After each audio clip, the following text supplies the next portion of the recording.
en esta sección de ESIpedia, que es ESI Entrevista. Y hoy tenemos una entrevista muy especial con Priscila Otton, que es profesora de enseñanza primaria, profesora de enseñanza inicial, es militante del MST, es militante por los derechos de las mujeres y por los derechos de los trabajadores y las trabajadoras desde hace muchísimo tiempo, y actualmente es concejala por la ciudad de Neuquén. Buenos días, Pri. Hola, buenos días, Dina, ¿cómo estás? Buenos días también para todos los que están escuchando y para Juan. Buenos días, Priscila, ¿cómo te va? Bueno, en realidad te convoqué para un tema no muy feliz a raíz del femicidio de Cintia Lagos de Junín de los Andes por su pareja Reinaldo Esteban Morales, que era un perteneciente al ejército argentino, quien aparentemente tras las investigaciones asesinó a su mujer y después se suicidó. Qué terrible. Sí, pero en función de eso queríamos saber cuál era tu postura, cuál era la posición de tu banca en relación a la emergencia de género en la provincia y en el país también. Sí, lamentablemente vuelve a haber un femicidio en Neuquén. El año pasado las cifras en la provincia nos dejaron ubicados lamentablemente y terriblemente como la provincia en la que más homicidios hubo en el año. Y con Cintia arrancan los femicidios de este. Y lo digo de esta manera tan brutal porque no podemos siquiera creer por un minuto que no van a haber más a lo largo del año. Claro. Y esto tiene que ver con la pregunta puntual que vos hacés respecto de la declaración de la emergencia de género en la provincia.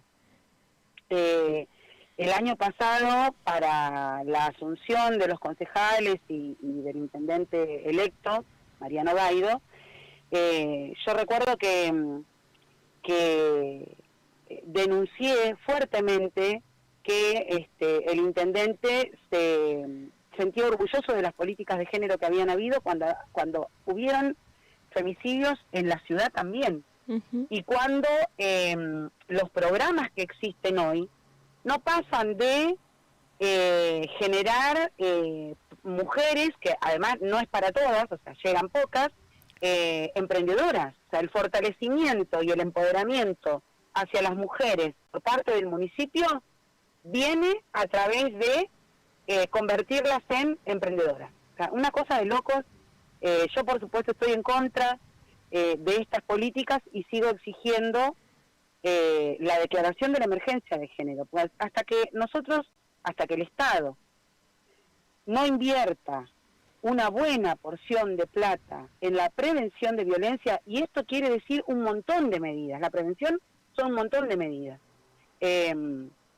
no vamos a lograr bajar la tasa de femicidios ni de la ciudad, ni de la provincia, ni del país.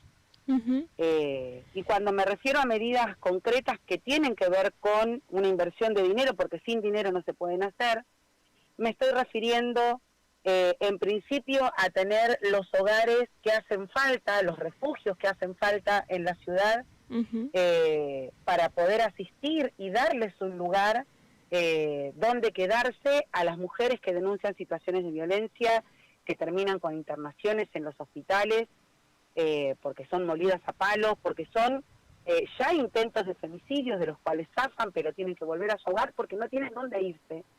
Sí, lo importante de que estos refugios además sean secretos, que no sean Vox Populi, que todos sepamos dónde están. Exactamente, pero tal cual, Dina, en la ciudad hay dos. Uno que parece que es Superbit, que es la casa, no me voy a acordar el nombre ahora, pero es una casa a la que, digamos, tiene aire acondicionado, calefacción y qué sé yo, donde llevan programas para inscribir a mujeres, y el otro es el que está sobre calle Libertad, que es donde van efectivamente a vivir mujeres con sus hijos, y que tiene una plaza de 20, 30 personas, o sea, nada más que eso.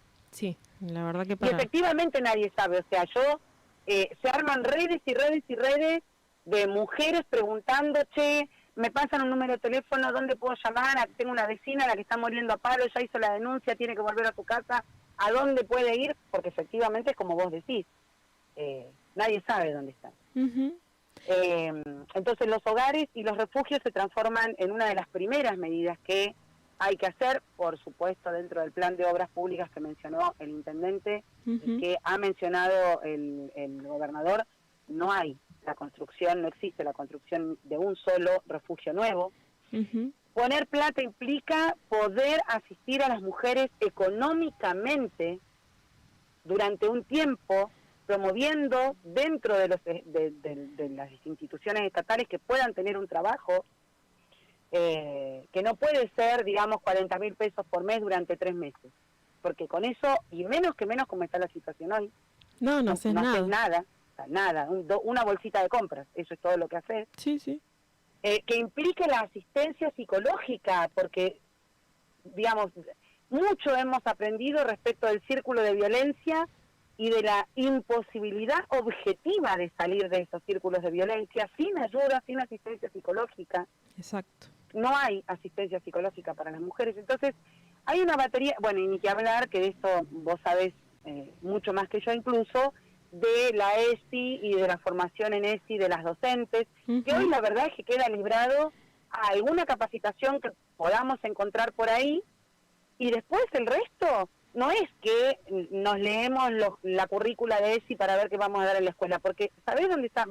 Yo lo digo en forma de pregunta, pero sí, entiendo que debes tener incluso una opinión muy formada, pero creo que el problema mayor es que para dar ESI y la currícula de ESI que está establecida en la escuela, vos tenés que tener un fortalecimiento, un empoderamiento y una deconstrucción que es muy difícil llegar de manera individual.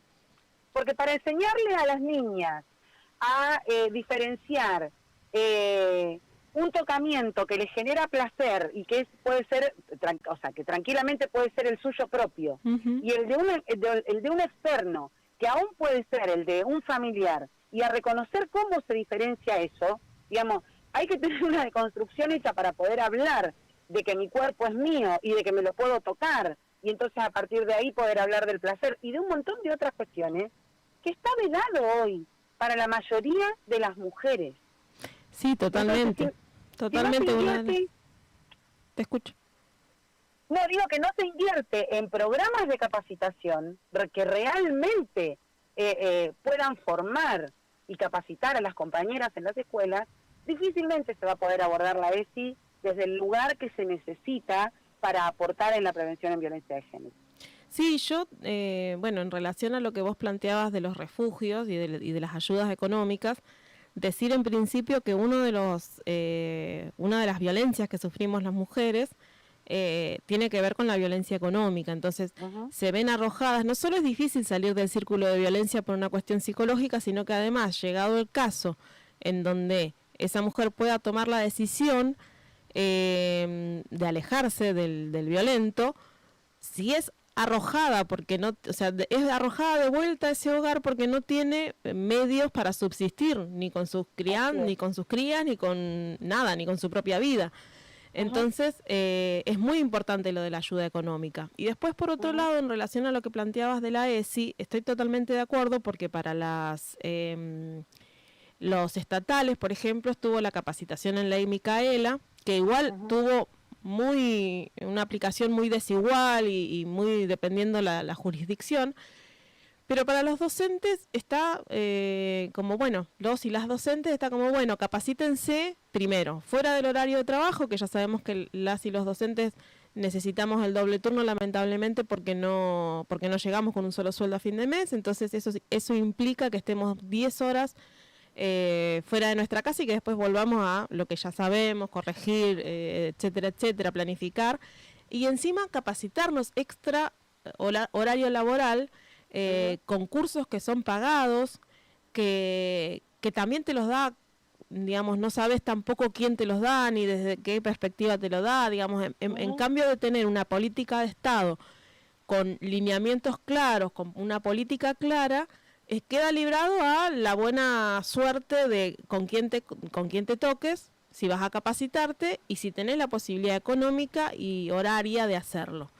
Entonces, en ese sentido, de acuerdo que los cambios individuales son muy difíciles, y una de las cosas que plantea no la ley, pero sí la aplicación, o en los primeros cuadernillos que salieron fue la primera puerta es la propia experiencia, ¿no? La reflexión sobre la propia práctica. Precisamente para eso que vos decís, para empezar, no digo que vas a leer un texto y te vas a deconstruir de un día para otro, pero muchas de las cosas que hacen que después la ESI no pueda ser llevada al aula tiene que ver con eso, con las propias represiones las represiones y las opresiones por las cuales las mujeres atravesamos y que incluso a veces ni siquiera sabemos que nos sucede.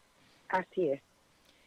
Bueno, y desde la banca, digamos, ¿cuáles serían o cuáles son los lineamientos de trabajo en relación a las mujeres? Bueno, esto que decías de las mujeres emprendedoras, yo lo escuché el otro día que decía, las mujeres somos emprendedoras, los hombres son empresarios. Tal cual. Sí, es muy perverso eso de decir, bueno, empodérate desde un emprendimiento cuando sabemos que está tan difícil el mercado, nada, cuando está difícil la calle, está difícil vender cualquier cosa, comprar cualquier cosa. Totalmente. Mira, nosotros el año pasado, desde la banca, presentamos un proyecto de comunicación, hago esta aclaración cortita. Uh-huh. Se pueden presentar proyectos de declaración, proyectos de comunicación y ordenanza, uh-huh. ¿verdad? Las de comunicación siempre son para pedir informes o para pedir explicaciones, si se quiere. Uh-huh. Nosotros presentamos el año pasado, apenas llegamos a la banca por allá por mayo, debía haber sido mayo-junio, previo al 3J, presentamos un proyecto de comunicación para que nos diga el intendente, o sea, exigiendo del Ejecutivo que nos diga para cuándo están previstos los refugios que hacen falta en la ciudad y de qué va los programas que tienen en el municipio y que diera cuenta del seguimiento de, no es el observatorio, es el Consejo de las Mujeres, uh-huh. que se supone que es el que activa con todas las políticas de género en la ciudad. Uh-huh. Estamos a febrero del 2024. Todavía no recibimos respuesta de ese proyecto. De hecho, tuvo infinitas trabas. O sea, vos decís, pero le estás pidiendo que te explique. O sea, está... Claro, ni siquiera que haga nada. Trabas. Claro, nada, o sea, nada. Tuvo infinitas trabas en las comisiones, porque primero presentemos una nota, toda la burocracia que tiene. Sin embargo, o mejor dicho, a pesar de eso, vamos a empezar a molestar a partir ya de estos días para declarar que el municipio adhiere al Día Internacional de la Mujer Trabajadora para el 8 uh-huh. de marzo, como una cuestión al menos para embretarlos y que tengan que salir a decir algo públicamente, claro. Y vamos a retomar la pelea para mí en particular por los refugios. Después el resto de los programas ellos lo manejan como quieren y yo puedo seguir pidiendo explicaciones y lo voy a seguir haciendo, digamos. Claro. Pero en términos de lo más concreto, porque me parece que además es importante porque tiene parte del presupuesto asignado para esos proyectos uh-huh. y para esas capacitaciones, o para esos programas, mejor dicho, para las mujeres. Sí. Entonces a mí me parece que la gestión pública tiene la obligación de dar la cara a la ciudadanía y al votante y a la clase trabajadora y a las mujeres en particular, de qué es lo que estás haciendo con esa plata. Perfecto. ¿No? Uh-huh. Así que seguiremos en ese camino y vamos a estar elaborando un proyecto de ordenanza para la creación de refugios que te digo que han venido presentándose desde otros espacios y todo, pero nunca tienen respuesta. Y en este sentido, lo último, si me permitís, sí. a contarle a quienes escuchan que para mí siempre este tipo de proyectos, sobre todo lo que tiene que ver con las ordenanzas, que son las que legislan, digamos, nuestra vida cotidiana dentro del municipio, tienen que ir acompañadas de convocatorias a movilizar. Uh-huh. Sobre todo cuando nuestros espacios, digamos, no tienen quórum propio, no tienen mayoría en ningún lado. Claro. Si no van acompañadas de la movilización, que es el cuerpo de cada una puesto en defensa de un derecho o en la exigencia de que se cumpla determinada cuestión, como en este caso, por ejemplo, los refugios, difícilmente puedan llegar a buen puerto. Y yo tengo plena confianza en la movilización, la verdad. Bueno, te hago una pregunta, ya que estamos hablando de movilizarnos. En tu rol de educadora y de militante sindical de hace muchísimos años, ¿Cómo ves este inicio de año?